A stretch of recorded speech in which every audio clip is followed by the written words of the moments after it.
I wasn't talking. I was just trying to teach myself. So I was curious. I just got this radio two That's days good. ago. What is that? Hey, Bob, Yes. the slides are cutting off again. Oh, really?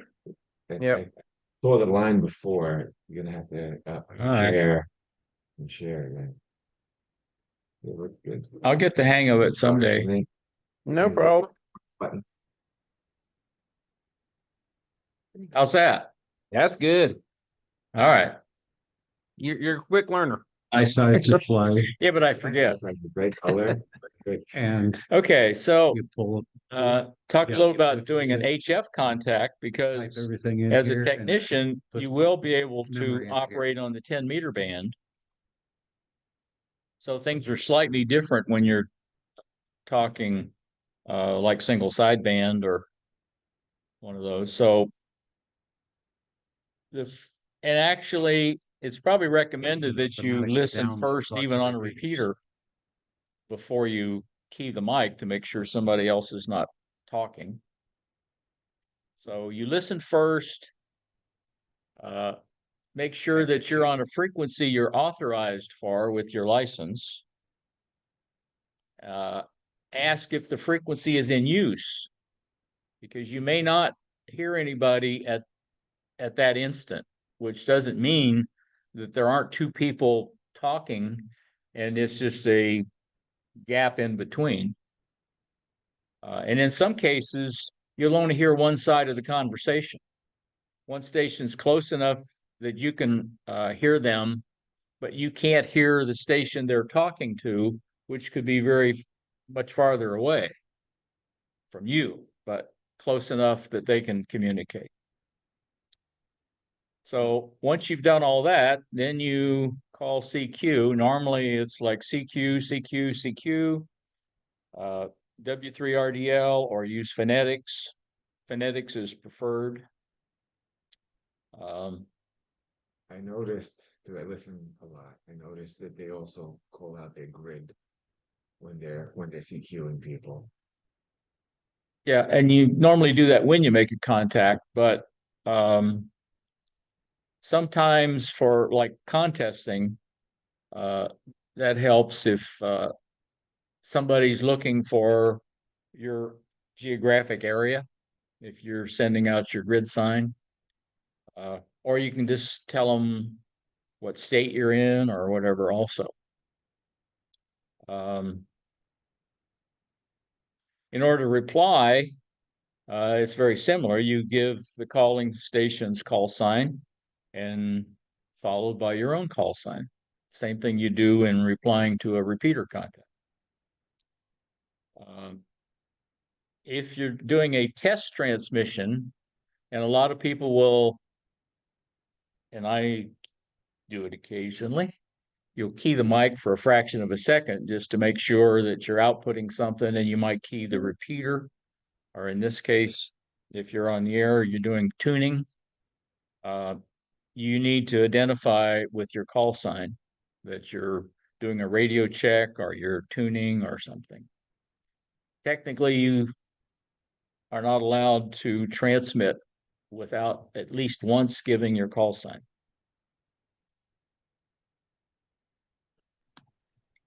Is CQ short for anything? Yes, but not,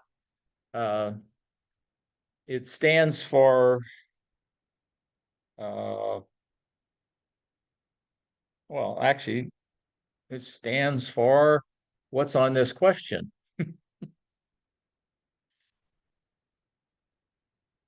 I can't tell you the answer yet. Calling any station. I'm gonna go on Alpha, call on the quarter hour. No? No. Then The then only, the Q the only doesn't make time sense. limit is you're supposed to give your call sign at least every 10 minutes. Okay. The beginning every 10 minutes, and at the end, assuming you have a long conversation. Most of them don't tend to be 10 minutes. So CQ is there's a bunch of codes that were developed back in the telegraph days kind of shorthand. That's where all these CQ and 73 and the Q codes, which we'll talk about in a little bit. Yeah, I noticed they like the letter Q. It's in everything. Yeah. Even though it don't seem to have a meaning directly to Q. It was very easy for Morse code. Oh, There So you go, an answer. calling any station is what CQ stands for. What should you do before calling CQ?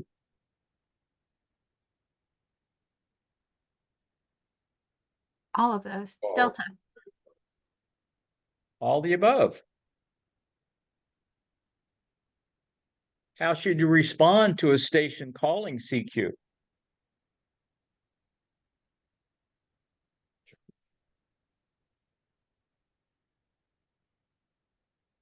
Delta. I'm sorry. C. Charlie. Okay.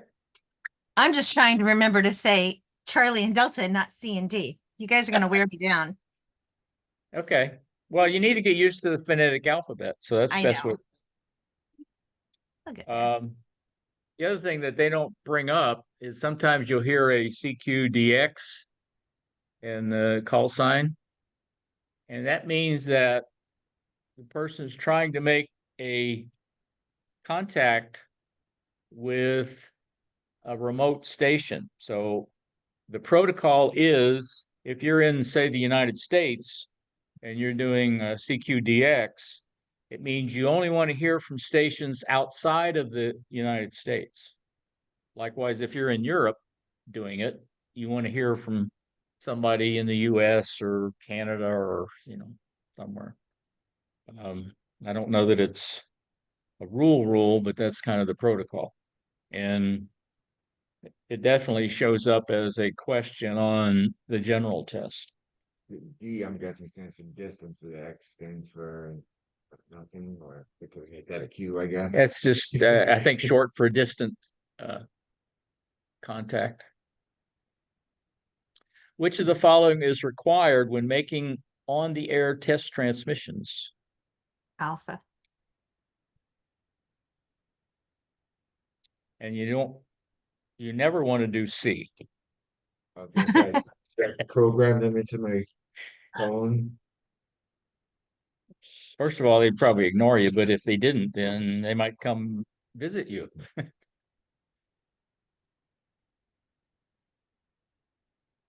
Okay, Q signals. These were all, fallout of the old Morse code, telegraph days. So the ones that we are interested in are going to be QRM and QSY, but you should learn all of them. QRM means that you're receiving interference from another station. QSY means that you are changing frequency or you want the other station to also change frequency. Maybe because there's too much noise, there's too much interference, whatever. So you want to go to a different frequency. And of course, a part of that, you have to tell them what frequency. If you're doing Morse code, a QRS means you're sending too fast, I can't copy, send slower. I will need that one. There are code decoders. That happens at about 4 words a minute. Slow the heck down. QSL, you hear a lot, even on voice, where the message is confirmed or received. It's like also you'll hear a Roger, Roger, Roger, similar thing. QTH is your location, where your station is. And a QRL is a way of asking if that frequency is busy when you're doing Morse code. If you're doing voice, you just ask is the frequencies in use. If you're doing Morse code, you do a QRL.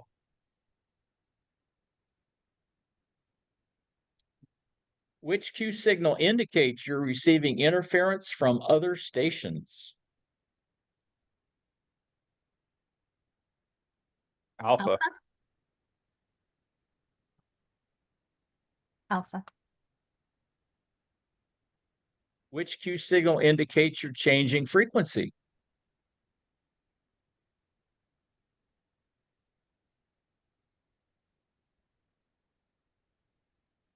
Bravo. Would help if they had letters matched to something that you could memorize easy. I don't know the history of why they started with Q and why the other letters don't necessarily. Yeah, that's why it's like, It just is. Look at how messed up some of the 10 signals are. Okay, so for HF operation, there's a what we call a band plan. It actually extends into VHF and UHF. The FCC provides the kind of general top level operating procedures that aren't really detailed. They're more general, where band plans were developed to kind of divide the bands up into sections for CW and for voice and for data, things like that, at different frequencies within the band. And that's all done by volunteer organizations in your area. I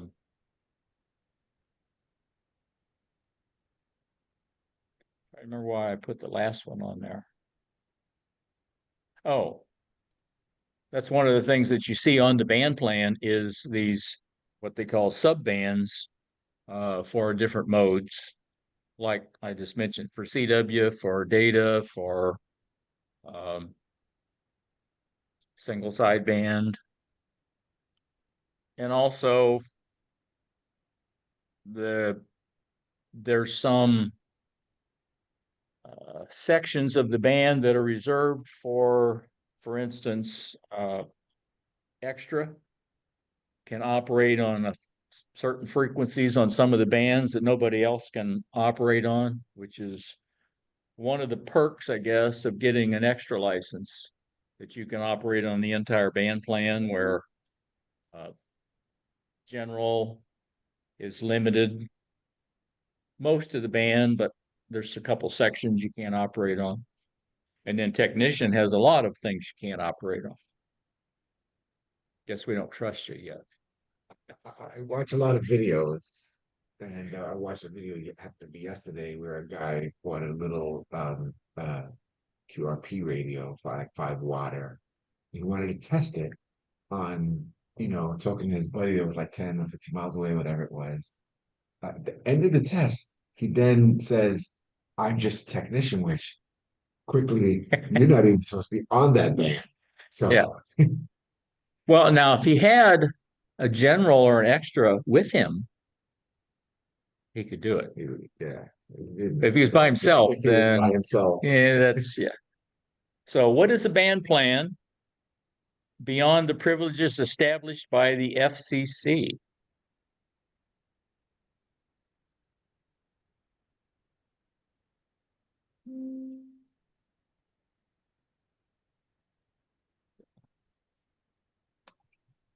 Alpha.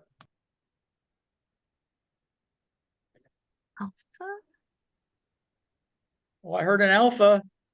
Yeah, I'm honestly out. The key is voluntary guideline. It's one of those. It's tricky because it says FCC, which you immediately think that's not voluntary. You have to follow whatever they say. But it's another one of those things that they basically delegated to the volunteer organizations. So they do the top level stuff, and it's kind of like the licensing. Used to, you'd have to go to an FCC office to take an exam, and they delegate that out to the volunteer examiner coordinators. Just like the FAA gives you designated pilot examiners, so you don't have to go to the FAA for a check ride. Yeah. Oh, did I? I don't know. What is, you already see the answer. What is the band plan beyond the privileges established by the FCC? Yeah, we already did that one. We did that. Alpha, yep. All right. Okay. Frequency use, the basic thing in amateur radio is courteous operation. And in most cases, people try to honor that. There's always exceptions with everything, as long as people are involved. If you happen to be trying to operate on the same frequency as somebody else, you're supposed to try to negotiate one of you using the frequency and the other one moving. How you do that remains to be He seen. was here first. Well, that's not the way, the attitude you're supposed to Or give. one of I'm, you, I'm kidding and joking. one of you'll go have a drink and then come back. That's me. That one's like, I'm gonna go to the bar, be back now. Now, one of the places where that comes into effect, and I think it comes up a little bit later in this, there are some bands, 60 meters, for instance, is one where amateurs are secondary. They're not the primary user. So we have to, if somebody that's primary wants to use one of those 5 channels, we have to allow them to do that. We can't interfere. How do they identify themselves? Just, I don't wanna waste a lot of time here, but I there don't must be know. a way to say, hey, If you hear me on 60 meter, it'll be Manatee 422. And that's the Air Force call sign. Okay. And that means we're going from Merritt Island to Maxwell Air Force Base. Manatee 422. All of the Air Force auxiliary call signs are Manatee in the state of Florida. Just kidding. Because Yeah, it's fine. I don't have to stay here. which of the following applies when 2 stations transmitting on the same frequency interfere with each other?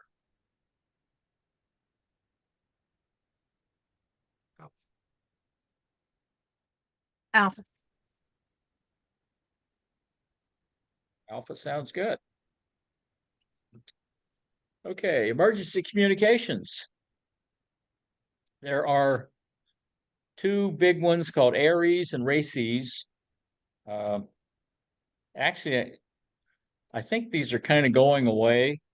And it's just becoming emergency operations, things like that. But Aries stands for the Amateur Radio Emergency Service. So it's licensed amateurs who volunteer and join the Aries.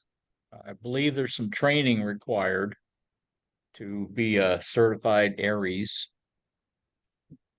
I looked into it, but never got past doing anything. ICS 100 is about it.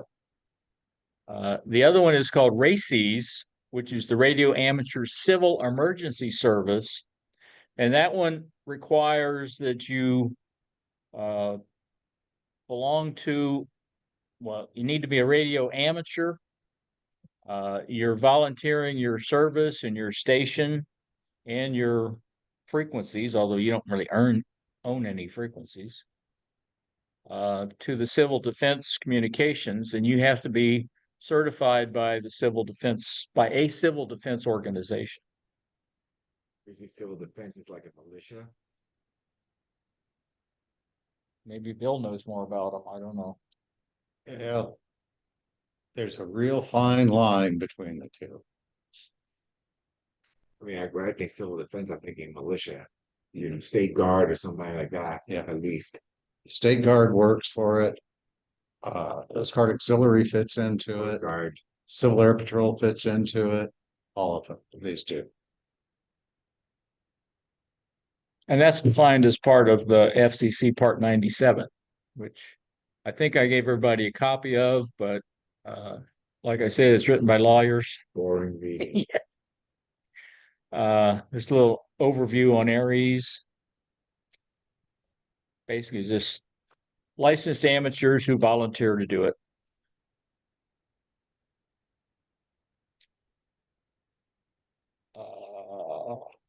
There's another example of a club that supports both Aries and Races.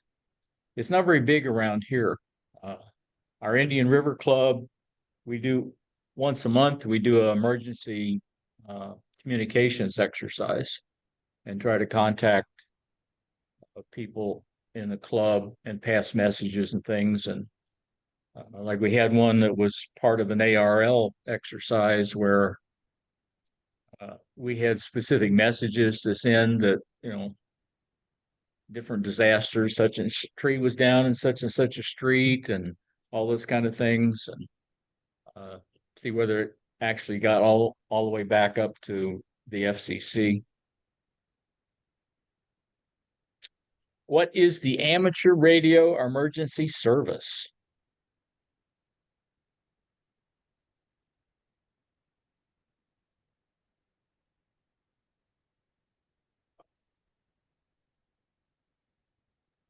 Ow.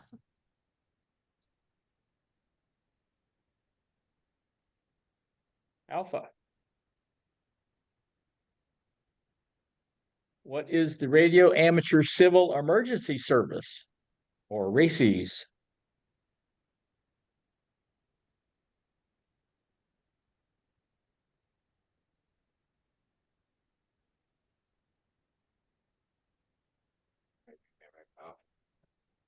Really close together. Delta? It seems like all of them fit. Yeah. No, I don't think A applies because that's frequencies. So Oh. No, I think it's both. I think I'm gonna go with Delta. All. Yeah, I think I remember I mentioned frequencies. I didn't, because you don't actually own a frequency. I kind of wondered why they put that in there, right. but it did say frequencies. You volunteer your frequency, your station, your time. Okay. So Delta. Sounds like Delta. That's a confusing one. Yep. Because you keep thinking one of them must be right, and they all are, and there's only a slight differences between the. Well, see, I would have thought A was wrong, so I would have been torn between B and C. So what is RACES?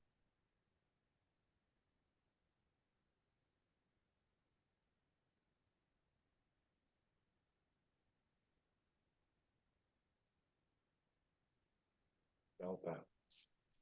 Yeah, the key there's the FCC Part 97 Mm-hmm. and the civil defense tied together. Okay. When there are emergencies, one of the things that gets set up is a communications net. We just call them nets. And you'll have a net control station and a net control operator that's in charge of directing all the communications. Kind of like everybody sitting around in a circle and you pass the peace pipe around, whose turn it is to talk or smoke or whatever. So the net control operator handles station check-ins, and they log, who's checking in, and then controls the communications. If anybody has traffic, gives that station or stations who said they had traffic in turns to transmit their traffic or their message, and shuts down the net at the end of the process. And they'll usually take over a frequency on a repeater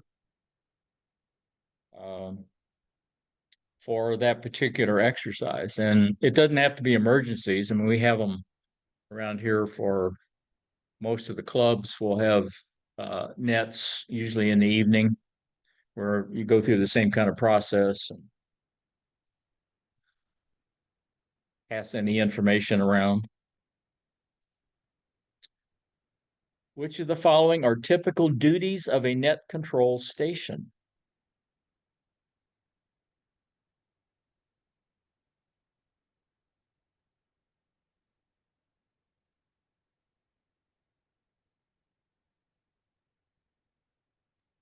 Charlie. So does the net control operator check on licensing and stuff too, or are they just managing the conversation? They manage the net. Okay. So no, they do not check that you're properly licensed. They log your call sign, but they don't look you up to see that you are, if that's a real call sign. Of course, usually in the nets, they know everybody, so it's not a big issue. But basically, it's just call the net to order and direct the communications. Okay. Traffic cop. Which of the following is standard practice when you participate in a net?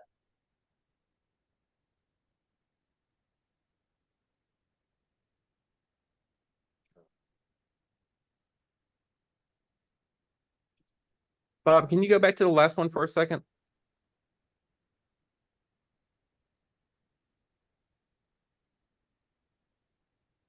I think I'm getting confused. I thought it was a net control operator that had the kind of control directed the communications. Well, they're one and the same. Okay. Remember, when you get a license, you get a station license and an operator license. And who's ever operating the net becomes the net control station, and they're the net control operator also. Okay.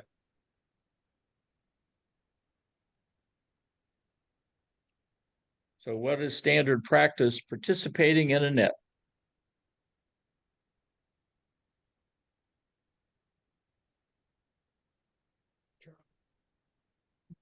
Charlie sounds good. Yeah. I actually listened to them a couple of times, and they announced first if anybody has an emergency, say it now. Yeah. No emergencies, okay, moving on.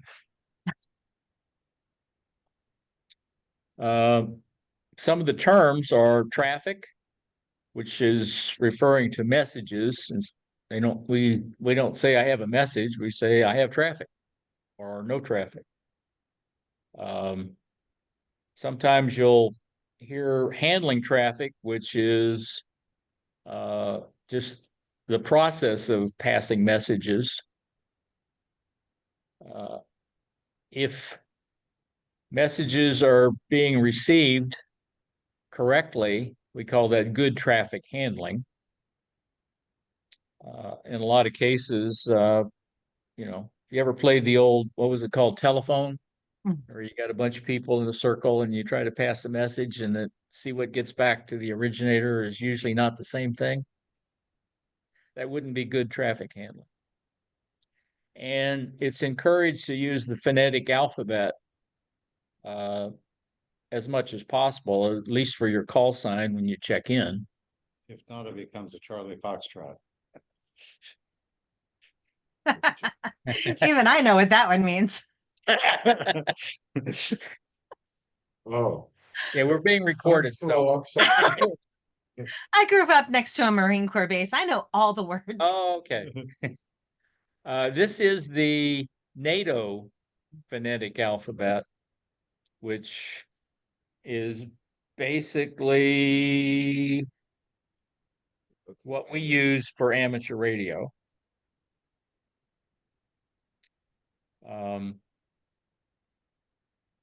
It's not that hard, and actually, you know, people will understand you if you say Alpha Baker Charlie instead of Alpha Bravo Charlie, things like that. What does the term traffic refer to in net operation? Ow.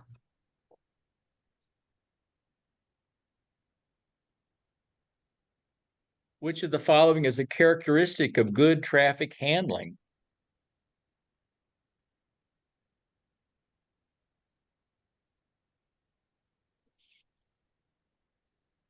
Alpha. Definitely Charlie. Are you serious? Absolutely not. In 1912, Charlie was the impetus for the ARRL.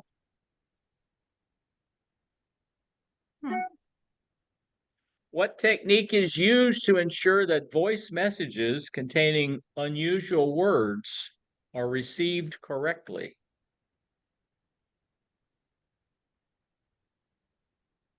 Charlie.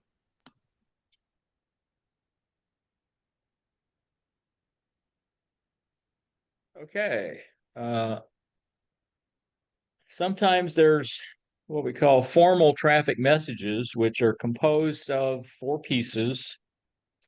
It has a preamble, which has some kind of tracking information like source, destination, or really source, I guess. There is a check area. It's usually something like a checksum, which is just adding up all the bits or the number of words in the text document so that the receiver does the same thing. And if he comes up with the same number, then you assume it's correct. There's an address portion. It's just like sending a letter. And the text is actually the body of the message, and then the sender's address or signature. So just like an email. Is this capable in analog radio? Or it's cute? Well, basically, yeah, you could say this. It's more, I think, for like radiograms and things like that. Oh, A lot of the RTTY and PSK 31 and all those formats where you're actually typing messages. Because they may be more reliable than voice in a emergency situation. Or just use an ICS 213 form. And CW is probably the most reliable or best chance of actually getting a message through because of the bandwidth. That's the required message transcript form. Did it have those 4 fields on it? Yep. Okay. It also includes incident name, the to, name and position, the from name and position, the subject, date and time, and the message. What information is contained in the preamble of a formal traffic message?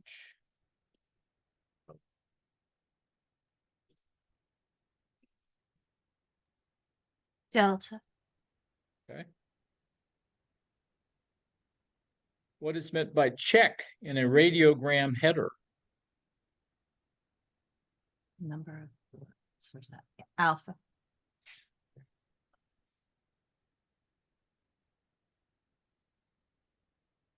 Okay. There are FCC rules, which is what we'll talk about next week. They always apply, except when there's immediate safety of human life or for protection of property. So you can ignore the FCC rules in those emergency situations. If there's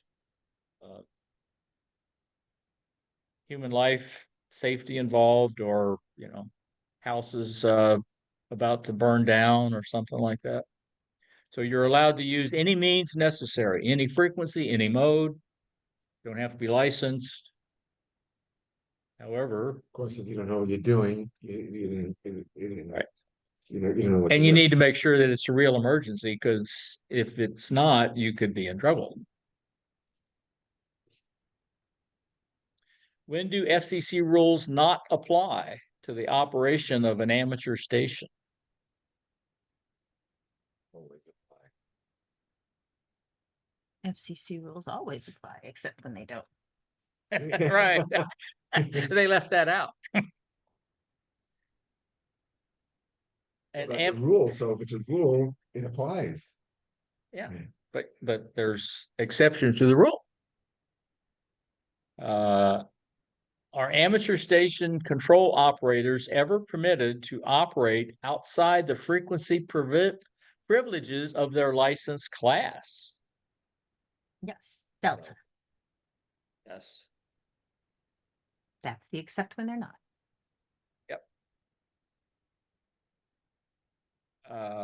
Okay, so we learned how or what CQ means, calling any station, right? You should listen first, see if the frequency is in use.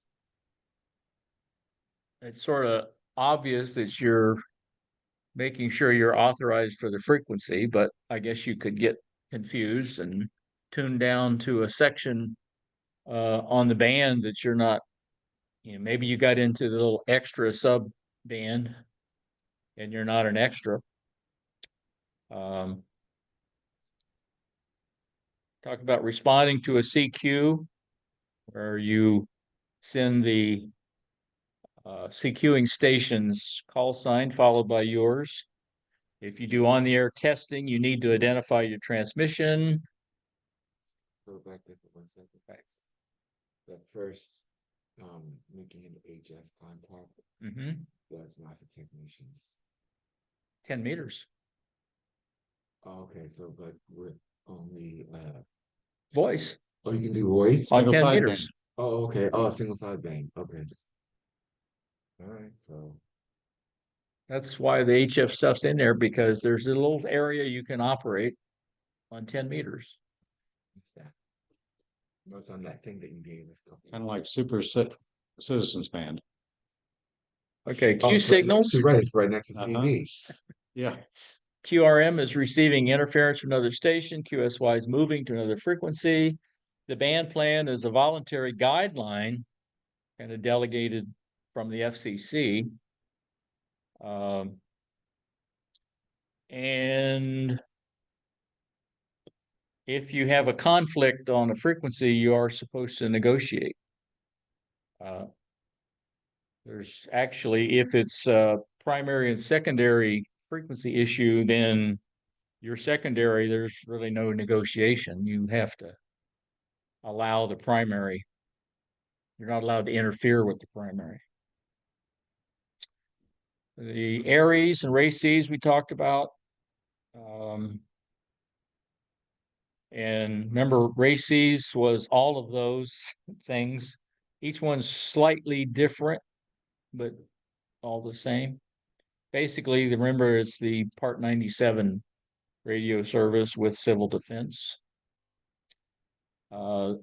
Net control, there's a net control station and a net control operator of the station.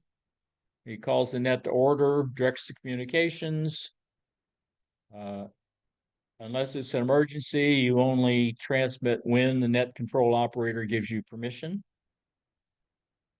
Traffic is passing of messages. Good traffic handling is correctly passing messages and using the phonetic alphabet for clarity. This is the base. Oh, and there's another one. We had a lot of stuff. Formal traffic has a preamble, which is the information to track the message. The check is the number of words or word equivalents. It's kind of a checksum. FCC rules always apply, except when there's human life or protection of property.